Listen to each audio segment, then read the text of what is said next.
Queridos amigos, muito boa noite. Hoje, especialmente, vimos algumas fisionomias novas aqui na nossa casa, chegando ao céu pela primeira vez. Então, nós queremos saudá-los e desejar que sejam muito bem acolhidos, que essa seja para vocês o que é para nós uma casa verdadeiramente, que se sintam em família. Nós aqui sempre nos destinamos a estudar, a investigar, a esclarecer as nossas dúvidas e a fixar as nossas metas vivenciais a partir da doutrina espírita, nos seus aspectos de ciência, filosofia e religião. E o Espiritismo traz contribuições valiosas a toda e qualquer circunstância da nossa vida. Especialmente nesse momento, nós temos vivido algumas circunstâncias no nosso planeta que nos chamam a atenção. Parece que estamos vivendo momentos históricos, não é verdade? Não nos sentimos assim? E quando, queridos, nós vamos buscar o entendimento desses momentos que vivemos à luz da doutrina espírita, nós não nos esquecemos jamais de que o Espiritismo ele é a continuidade da moral cristã. É o aprofundamento, o aclaramento de todos aqueles ensinamentos que foram sendo revelados à humanidade. Com a primeira revelação divina em Moisés, os 10 mandamentos, depois com o Evangelho de Jesus. E quando Jesus nos diz que voltaria para o Pai, mas rogaria a Ele que nos enviasse um outro Consolador, que nos ensinaria todas as coisas e nos faria recordar o que Ele, o Mestre, nos havia dito, Ele anuncia a chegada do Espiritismo, que vem à humanidade 19 séculos depois. Pois bem, então nós vamos começar a compreender o processo da transição planetária já com a visão do próprio Cristo, no tempo que esteve encarnado entre nós, sobre os momentos que viveríamos. Muitos de nós já ouvimos falar, certamente, daqueles instantes, apaga aí, não, vamos ver se fica melhor. Melhor assim, queridos? Sim. Daqueles instantes em que Jesus saía do templo e se conduzia com os seus discípulos para o Monte das Oliveiras. Já ouvimos falar desse momento? Pois bem. Nesse momento, se deu esse diálogo que foi retratado pelo evangelista Mateus, especificamente no seu capítulo 24, quando ele narra. E quando Jesus ia saindo do templo, aproximaram-se dele os seus discípulos para lhe mostrarem a estrutura, a construção física do templo. Jesus, porém, lhes disse: não vedes tudo isso? E em verdade vos digo que não ficará aqui pedra sobre pedra que não seja derribada. O mestre se referia às estruturas físicas de uma edificação religiosa, mas o seu ensinamento, sempre mais profundo e amplo, estava nos falando de toda uma situação de coisas, de todo um contexto de vivências. Estávamos falando de todas as edificações humanas, relacionamentos, empresas, governos, estruturas humanas, todas elas, que não se constituíssem sobre uma base ética. Então é isso que ele nos dizia: não restará pedra sobre pedra que não seja derribada. E vai mais adiante. E estando assentado no Monte das Oliveiras, chegaram-se a ele os seus discípulos em particular, dizendo: diz-nos quando serão essas coisas, as que ele estava anunciando, e que sinal haverá da tua vinda e do fim do mundo. Desde pequenos nós ouvimos falar do fim do mundo, não é verdade? Vai cair um meteoro, o mundo vai terminar. Vamos nos chocar com algum outro astro, o mundo vai terminar. Teremos uma nova enfermidade que vai dizimar a raça humana, o mundo vai terminar. E nós vínhamos então ao longo dos anos tentando compreender o que seria o fim do mundo. Como somos criaturas muito atentas à matéria e por vezes um tanto desatentas com as questões do espírito, nós ficamos sempre procurando um fim do mundo material. material. Quando na verdade o fim do mundo é outro. E sim, ele virá. Jesus respondendo disse-lhes: acautelai-vos, que ninguém vos engane. Porque muitos virão em meu nome dizendo: eu sou o Cristo, e enganarão a muitos. E ouvireis, esse trecho é importantíssimo, e ouvireis de guerras e de rumores de guerras. Podia ser o telejornal de hoje, não é? Que guerras nós temos vivido, meus amigos? Vamos ver. Ainda temos guerra no Oriente Médio? Temos, né? Ainda temos atentados terroristas pelo mundo? Temos guerras civis na África? Temos guerras nos lares? Temos guerra na sociedade brasileira? Guerras políticas? Guerras entre casais, entre pais e filhos? E parece que essas coisas têm se acirrado, não parece?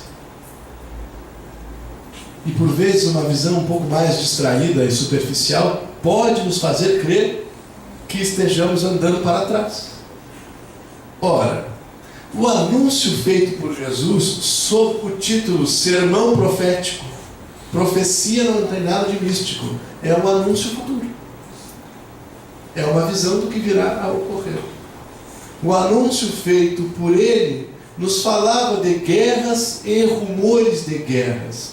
Guerras íntimas, conflitos atrozes que ainda têm nos levado a índices avassaladores de suicídio. Guerras íntimas não tratadas que ainda nos impulsionam ao consumismo, à sexolatria, ao materialismo em toda a ordem.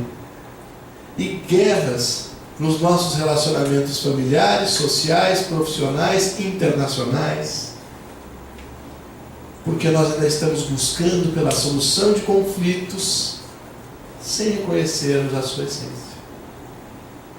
No jornal Zero Hora, edição de ontem, a colunista Marta Medeiros, alguns devem volta e meia ler seus textos, escreveu um texto enxuto sob o título Sua Majestade, o Dinheiro.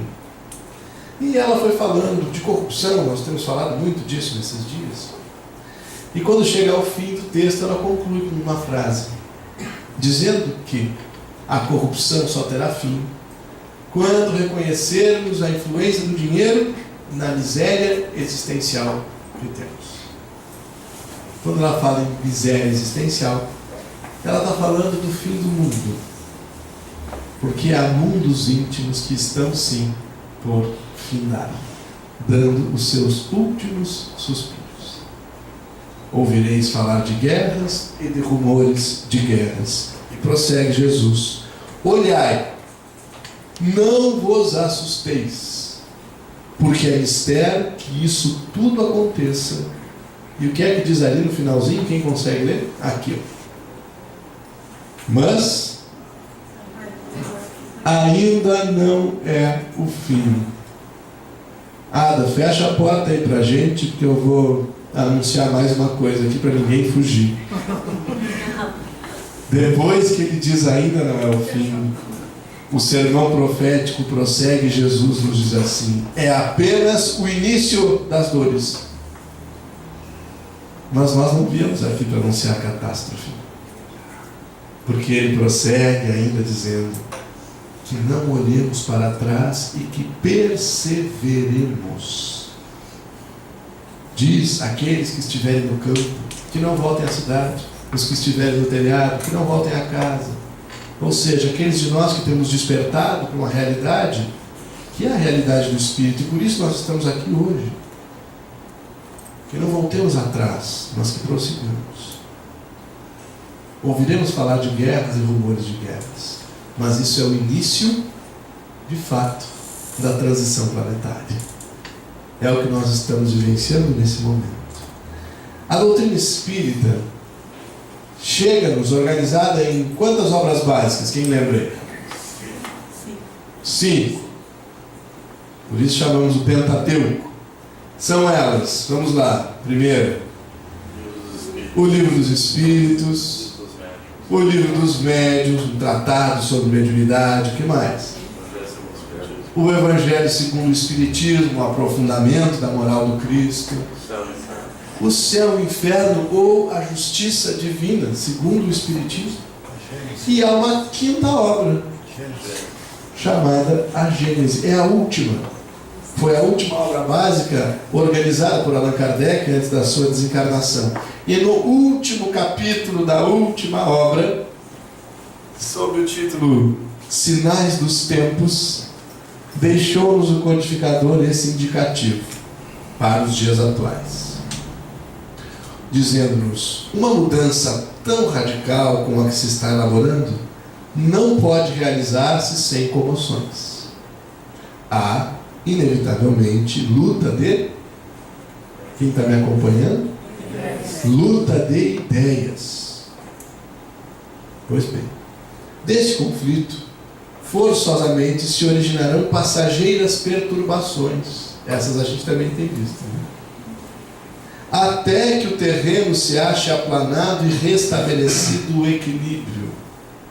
É, pois, da luta de ideias que surgirão os graves acontecimentos preditos. Ele está se referindo ao sermão profético. E não de cataclismos ou catástrofes puramente materiais. Os cataclismos gerais foram consequência do estado de formação da Terra. Então, por isso que nós percebemos as placas tectônicas se agitando, se acomodando, as grandes erupções de vulcões, os grandes terremotos, as eras glaciais, enfim. Era o processo de aprimoramento do planeta para se constituir na nossa grande morada. Mas agora, anuncia-nos o Espiritismo, hoje não são mais as entranhas do planeta que se agitam, são as da humanidade. Então nós estamos sendo compelidos amorosamente por Deus, em movimento de progresso. Tudo que estamos vivendo é um contexto de progresso, a sairmos da superfície da vida, porque quando nós falamos em entranhas, referimos ao nosso próprio corpo, é aquilo que está dentro, não é? As entranhas são profundas, são interiores.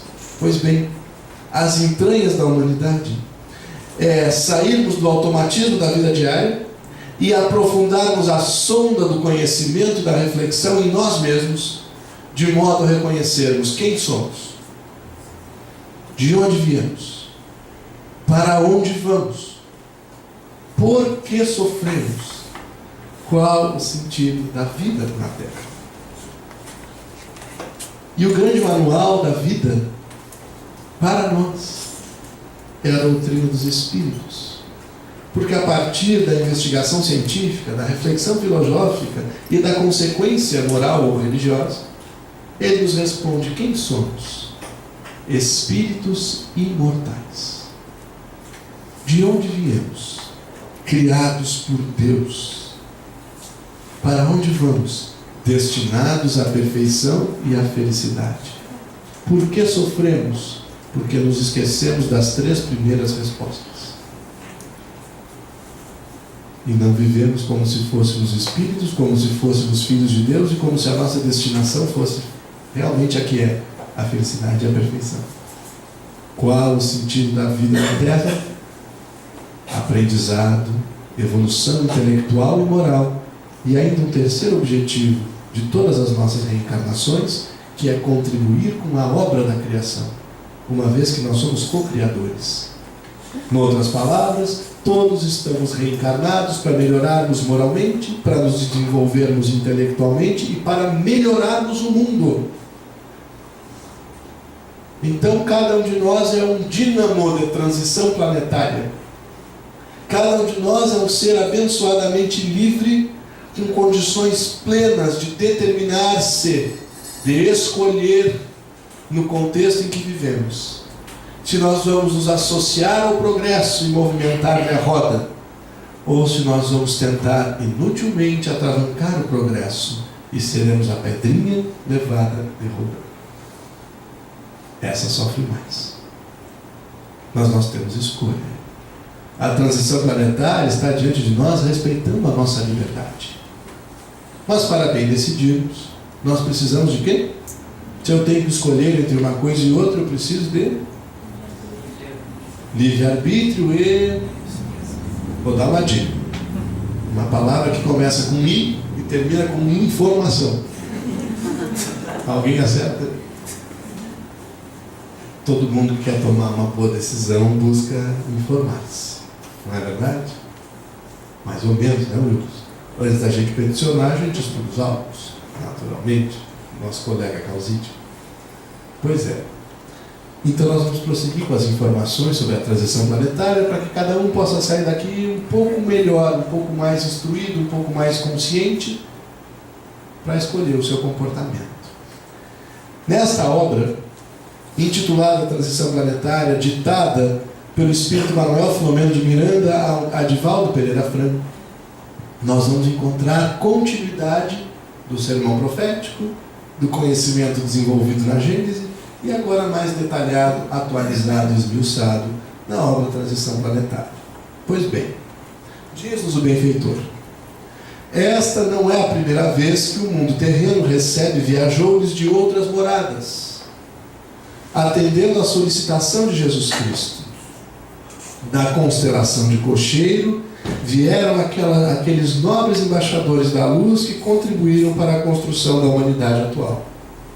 Inclusive outras inteligências, todavia, não moralizadas, que após concluídos alguns estágios evolutivos retornaram felizes aos lares queridos. Alguém aqui já leu uma obra chamada Os Exilados de Capela? Capela, meus amigos, é um orbe, um planeta, uma morada das muitas que existem na casa do Pai. Na constelação de Cocheiro, estudada pela nossa astronomia, é isto, né? Pois bem, tempos atrás, este orbe intitulado Capela atravessou um período exatamente como este que nós estamos atravessando hoje. O planeta transitava para um mundo de regeneração, deixando para trás a condição de um planeta de provas e expiações. É o que nós estamos vivendo agora. O planeta de provas e expiações está um pouco abaixo da metade do estágio evolutivo dos mundos. Um planeta de regeneração já tem características do bem passando a predominar um tanto mais, de um bem-estar maior nas relações. E é para lá que nós nos conduzimos. Mas existe um detalhe. A média evolutiva de um planeta é feita de que forma? Para que eu diga que o planeta A, B ou C tem tal estágio de evolução, o que eu vou levar em consideração? Mais alto aí? Os seus habitantes. Quando nós dizemos assim, que família bacana, a gente leva em consideração os familiares. Que rico centro espírito Leon Denis, né? A gente leva em consideração a média dos seus frequentadores, trabalhadores. Que mundo de provas e expiações é a Terra. Levamos em consideração a média evolutiva dos seus habitantes. Capela transitava para um mundo de regeneração. Mas havia dentre eles, assim como há entre nós, espíritos que, embora a evolução intelectual, não se desenvolveram proporcionalmente sob os aspectos morais. Conseguem perceber isso na Terra hoje?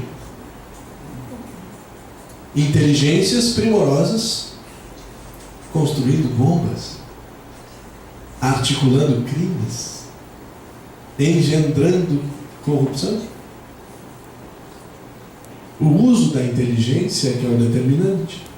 Mas quando estes habitantes de Capela, nesta desproporção, não conseguiram permanecer na média daquele mundo, ficaram abaixo da média. No meu tempo, quando a gente não atingia a média, a gente ficava em recuperação. Pois bem, no processo de evolução divina, a recuperação se dá num planeta que vem logo atrás, no processo de evolução. De que forma? Aqueles que não acompanharam a evolução intelecto-moral, que não passaram por média, vão fazer a sua recuperação contribuindo com o progresso daqueles que vêm atrás. É como se nós ganhássemos na faculdade horas para ser monitores das turmas que estão atrás de nós nos cursos. É mais ou menos assim. Então estes capelinos reencarnaram aqui na Terra, em tempos em que o nosso orbe era mais primitivo, e eles impulsionaram o nosso progresso com o seu conhecimento intelectual. E nesse exercício de altruísmo e abnegação, desenvolveram-se moralmente a ponto de poderem depois, como nos anuncia a obra, retornar. Fizeram um tipo de dependência, quando roda numa matéria. Fica fácil de entender assim, né? Fizeram dependência e depois voltaram para se formar com a mesma turma.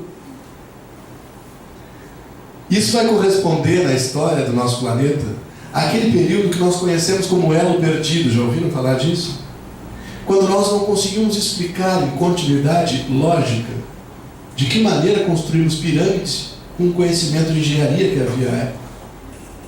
De que maneira nós construímos aquedutos geniais, extensos, sem que tivéssemos observado isso em livros, em faculdades, em bancos escolares.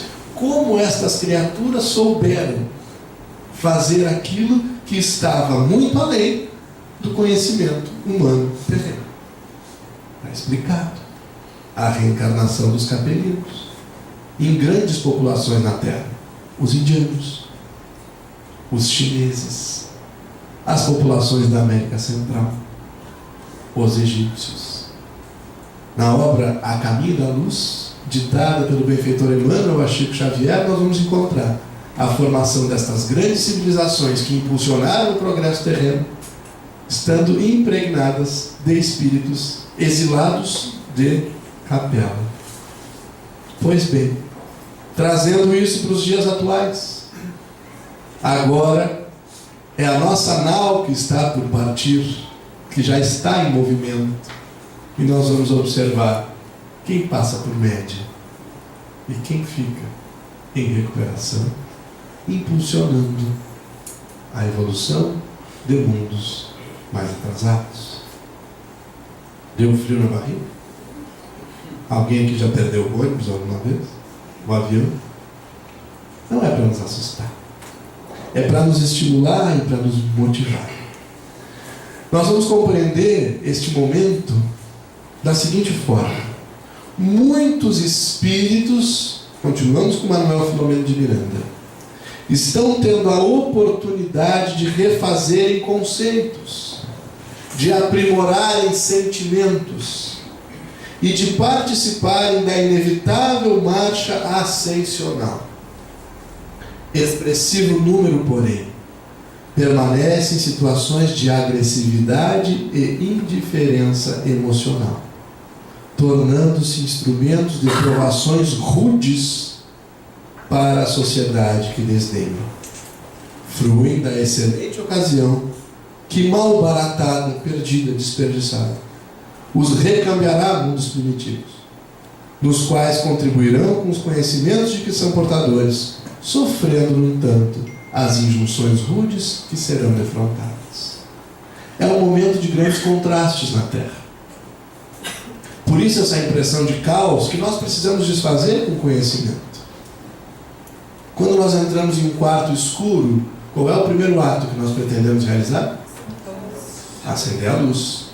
Se não conseguirmos acender a luz, muito naturalmente, nós vamos ter medo, temor, insegurança, pânico, talvez. Pois bem, todos viemos aqui para acender a luz. Estando a luz acesa, nós vamos compreender que os contrastes que existem na Terra não é porque o mundo fisicamente vai acabar, porque tudo está perdido, ou para fazermos aquelas afirmações saudosistas. No meu tempo era muito melhor. Era nada.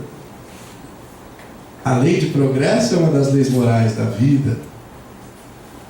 É um aspecto da lei natural ou divina. Nós estamos andando para frente. Mas hoje, as entranhas estão expostas. E nós estamos tendo que lidar com os comportamentos, com os paradigmas, com as convicções que vêm muitas vezes nos infelicitando há séculos de séculos. Nós estamos melhores. Ainda temos o UFC e coisas desse tipo, mas não temos mais os aplausos à queima de cristãos. Não é bom, né? O povo se degladiando, mas nós já estamos um pouco melhores do que éramos. Nos divertíamos muitas vezes com os enforcamentos, com os assassinos de toda a ordem. Hoje nós sofremos quando nos chegam as notícias dos crimes e das crueldades. Está melhor. Fazíamos cruzadas e utilizávamos o nome do próprio Cristo para derramar o sangue, para dizimar as famílias, os patrimônios. Hoje nós estamos tentando retificar, e há grande mérito no diálogo interreligioso. Pois bem, nós estamos caminhando, mas ao lado nosso, nós temos esse contexto, este aspecto consolador. Vejamos bem. A semelhança das ondas oceânicas, tsunami, a abraçarem as praias voluptuosamente. Veja que coisa boa, gente. Isso aqui vai ser para dar aquele suspiro bom e aquele sorriso assim. Sorvendo as rendas de espumas alvas, os novos obreiros do Senhor se sucederão ininterruptamente, alterando os hábitos sociais, os costumes morais, a literatura e a arte, o conhecimento em geral, a ciência e a tecnologia, imprimindo novos textos de beleza que despertarão o interesse mesmo daqueles que momentaneamente encontram-se adormecidos. O que é que ocorre conosco? Para que a transição se faça, reencarnam entre nós grandes levas de espíritos bastante evoluídos, benfeitores, que estão impulsionando o progresso da humanidade. Já repararam nas nossas crianças? Desculpa, Pois não, querido. Mas esses espíritos, eles regridem encarnando aqui ou não? Não, aí é que está. É como nós, que muitas vezes, depois de termos feito mestrado, doutorado e pós-doutorado, vamos ensinar em classes infantis, porque a necessidade é de que haja para nós grande preparo para despertarmos espíritos espiritualmente, digamos assim, na infância, para isso. Eles reencarnam aqui em tarefa, em missão solidária. Não regridem de modo algum, porque o espírito humano não pode regredir. Quando nós somos muito rebeldes, nós damos uma estacionada assim, não é? Estacionar, regredir nunca. Regredir jamais. E mesmo essa estacionada, ela vai sendo empurrada. Aqui no Rio Grande do Sul, vocês já viram o rebanho sendo conduzido? Tem o pastor, né? E ele tem os auxiliares, que normalmente são os cães, os cachorros. E aí, a gauchada tem o hábito de dizer o seguinte: aquela ali é ovelha, pega cachorro. O que significa? Se desgarrou do rebanho uma vez, o pastor foi lá e buscou, o Antônio de Candelária deve saber disso. Saiu do rebanho outra vez, o pastor foi lá, botou no colo, buscou. Saiu do rebanho a terceira vez, aí foi o cachorro latindo e veio meio que mordendo a ovelha para voltar para o rebanho. Para nós, o cachorro, o cão, é a dor. Então nós nunca paramos de progredir, mas muitas vezes nós deixamos de escolher seguir o pastor e esperar o cachorro da dor, mas ele também nos impulsiona para frente. Pois bem, estas almas que aqui reencarnam são almas de grande estatura espiritual, que vêm em nosso socorro e em nosso auxílio. Por isso nós temos hoje na Terra, meus amigos, o bem como nunca antes tivemos. Quantas organizações de defesa dos animais, do meio ambiente, buscando acudir os órfãos, as viúvas, os doentes, os idosos. Quantos de nós estamos hoje sentados aqui por escolha livre de nos qualificarmos para fazermos o bem? Nunca estivemos melhores. Mas a misericórdia divina é perfeita. E enquanto encarnam espíritos benfeitores entre nós, também encarnarão estes aqui. Antes, porém, vejamos nós, de chegar este momento das praias, das rendas, da paz, do entendimento, antes, porém, de que a transição se complete, A violência, temos visto? Rio Grande do Sul tá bom, né? A sensualidade, a abjeção, os escândalos, a corrupção atingirão níveis dantes jamais pensados. Parece o jornal de hoje. Pois bem, alcançando o fundo do poço, enquanto, vejam se também não é o Vida e Saúde, aquele que a gente assiste, as enfermidades degenerativas, os transtornos bipolares de conduta, as cardiopatias, os cânceres, os vícios e os desvarios sexuais clamarão por paz, pelo retorno à ética, à moral, ao equilíbrio. Nós temos espíritos benfeitores, mas temos alguns espíritos, hoje encarnados na Terra, que estiveram retidos por muitos anos, espíritos com altos índices de crueldade, de primitivismo, de sensualidade, espíritos com impulsos violentos. E o que é que está fazendo Deus neste momento? Dando-lhes uma última chance de encarnarem na Terra no processo da transição. Alguns serão tocados nos seus corações e pelo esforço próprio conseguirão acompanhar o órbito, e outros ainda assim aproveitarão esses momentos, mas reencarnarão como os exilados, desta vez da Terra, não os de capela. Então aí está o contraste. O bem como nunca antes, mas o mal nos seus estertores, nas suas manifestações mais chocantes, desesperadas. Porque a Terra tem uma população encarnada e uma população desencarnada. Assim como a população encarnada se articula para que o bem se faça, os nossos irmãos menos esclarecidos, talvez mais sofridos e enfermos da espiritualidade, também engendram as suas estratégias para deter o progresso. E eles estão no grito de desespero. Por isso as condutas chocantes. Uma outra pergunta, assim, que o senhor falou que existem níveis de planetas, né? Isto. Por exemplo, o nosso planeta Terra, dentro do mesmo planeta, existem diferenças bárbaras. Com Por certeza. exemplo, existe uma Suécia, né? Uma Suécia e uma Etiópia. Uhum. Que é uma coisa bárbara a diferença entre os dois. Verdade. E nos outros planetas também existem essas diferenças bárbaras, assim? O que é que existe, né? Em cada morada existe uma média evolutiva. Sim. E assim como na turma escolar, estávamos usando esse exemplo, nós temos o aluno nota 10 e temos o aluno que fica em recuperação ou que reprova. Por que permitimos que eles continuem convivendo e não criamos turmas só dos nota 10 e turmas só do nota 2?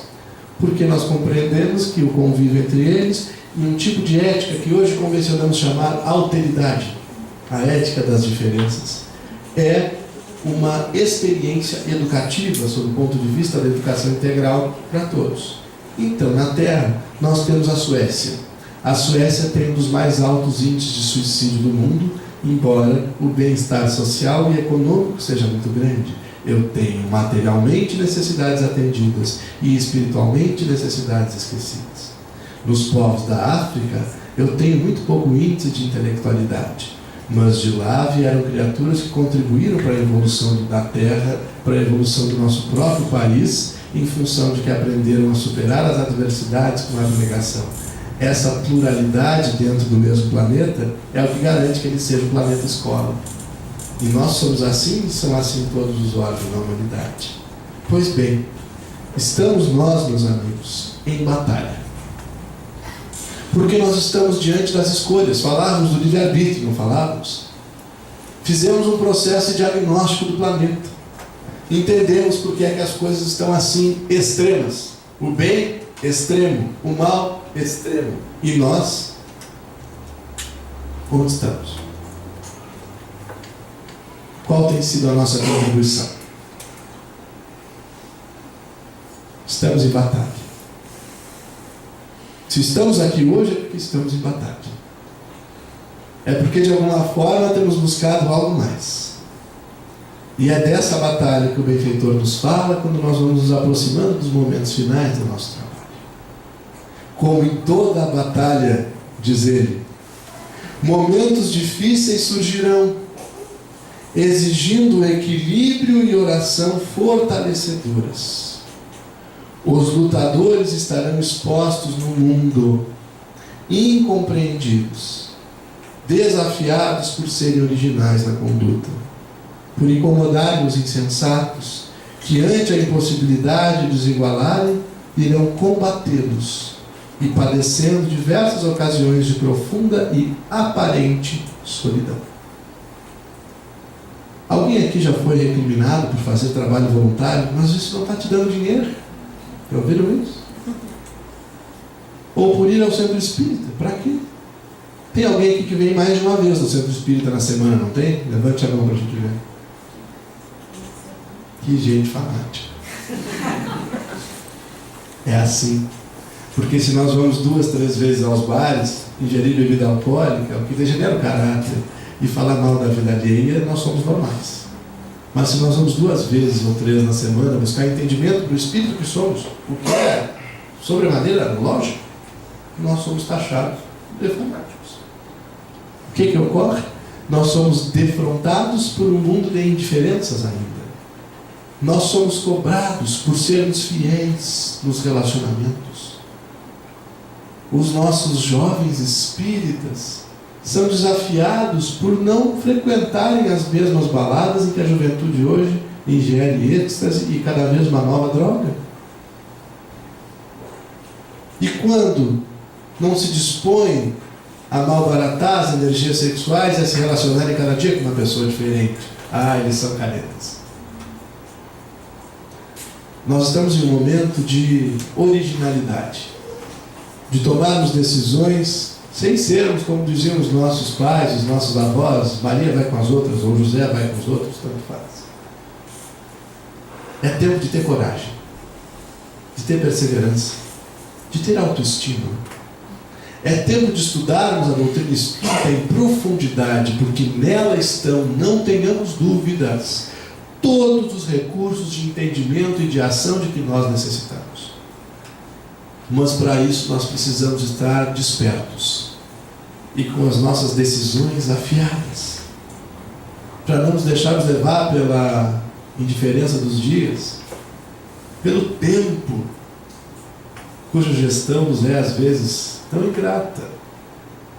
Eu não tenho tempo de estudar o Espiritismo, eu não tenho tempo de levar o meu filho para a evangelização, porque afinal de contas a lei humana taxa como crime se eu não der a ele aulas de matemática, de geografia, de português, de história. Abandono intelectual, artigo 243 do Estatuto da Criança e do Adolescente. Mas e o abandono moral? E se eu não levar o meu filho para as aulas de justiça, de amor, de caridade, de paciência, de fraternidade? Será mesmo que eu não estarei infringindo aquela justiça que nunca falha e que é tudo ver? Como é que eu estou me portando na transição planetária, se em vez de simplesmente buscar um mundo melhor para os meus filhos, eu não deixar filhos melhores para o meu mundo? É tempo de perseverarmos, como nos disse Jesus no sermão profético. Porque a solidão, que diz aqui, é aparente, gente. Olha só. Aparente solidão. Porque o benfeitor arremata: nunca, porém, estarão solitários os batalhadores do bem, aqueles que se esforçam por melhorar o seu lar, o seu íntimo, por desenvolver virtudes, por melhorar a sua comunidade, o seu centro espírita, enfim. Nunca, porém, estarão solitários, porque a solidariedade espiritual do amor estará com eles, vitalizando-os e encorajando-os ao prosseguimento. Os mares podem estar revoltos, e quando nós partimos para uma viagem de navio, e nós sabemos que a viagem pode ser difícil, o que mais nos preocupa é saber quem será o... Como é o nome daquela coisa, daquela direção do navio? Timão. O timão. Não é o Corinthians. É o timão, a direção do navio. Quem será o timoneiro? Quem é o capitão da nau? Quem está nos conduzindo? E quem está nos conduzindo, meus amigos? É um espírito perfeito, que já cursou todas as classes. Aquele, segundo a questão 625 do Livro dos Espíritos, é o que Deus presenteou à humanidade para lhe servir de modelo e guia, farol, GPS. Ele está no comando. A nossa decisão é seguir os seus passos ou não, porque quando seguimos os seus passos, nós adentramos a sua nau e seremos conduzidos no seio da Mãe Terra a momentos mais felizes. Chega de ser teimosos. Chega de imaginar que inteligência é ceticismo. Não. O próprio Einstein diz que Deus não joga dados com o universo. Se nós estamos aqui hoje, é para despertarmos para a prática do bem. É para abrirmos tempo na nossa agenda para a prática da caridade. É para estudarmos e compreendermos que fora dela, da caridade, não há salvação. Então, tio Antônio, nosso amigo, nós queremos nos despedir nessa noite, deixando um rápido vídeo produzido pelos nossos irmãos da Igreja Batista, sob o título Jesus é Emanuel. Emanuel é uma palavra do Antigo Testamento que significa Deus conosco. Na doutrina espírita sabemos que Jesus é nosso irmão, Filho de Deus, e que Deus é Criador de tudo que existe. Mas é bem verdade que Jesus nos diz: ninguém vai ao Pai senão por mim. Então podemos dizer que Ele é Deus, a lei divina, o ensinamento de Deus conosco. E com esse vídeo do nosso timoneiro, nas situações simples do dia a dia, nós encerramos o nosso trabalho. Heavenly Father, we love your precious name. It stands to reason that a name is just a word. It can be easily forgotten as soon as it is heard. But one name was spoken before the world's first day, and it will be here when everything that is has passed away. Delivered from the lips of God to Mary's ears on angels' wings, Jesus, Jesus,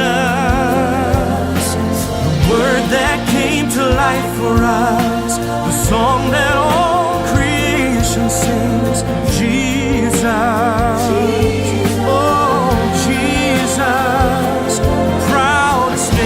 Of the earth have come and gone, but Jesus, the name lives on. When I'm awakened by a terrifying dream, and desperation reaches out and clutches me, when I'm so afraid that I don't even know how to pray, I simply speak it and I feel it, and it chases fear away. Delivered from the lips of God to Mary's ears on angels' wings, Jesus,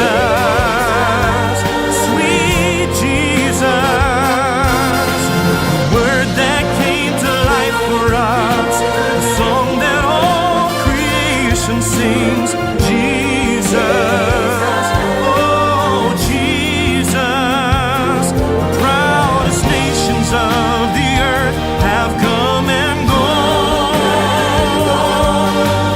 Jesus, the name lives on, eternal hope and promise, the ever-breaking dawn, when time itself is over, the name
força, coragem, perseverança, paciência. Nós vamos chegar e vamos chegar juntos. Muito obrigado, meus amigos. Olá, queridos amigos. O estudo da doutrina espírita nos exige também o aprimoramento constante em todos os ramos do nosso conhecimento. Na palestra que foi assistida agora, que está à disposição, realizada aqui no nosso Centro Espírita Leon Denis, nós referimos Capela. Na verdade, Capela é uma estrela, a estrela mais brilhante da constelação de Cocheiro, ou também conhecida na astronomia como a constelação de Auriga. E nós havíamos mencionado Capela como sendo um planeta. Agora fazemos a correção. Capela não é planeta, é uma estrela. Na essência do que dissemos, vale tudo aquilo que foi trazido. A população espiritual de Capela, quando este orbe, essa estrela, transitou na evolução dos mundos, deixou alguns dos seus habitantes para reencarnarem na Terra.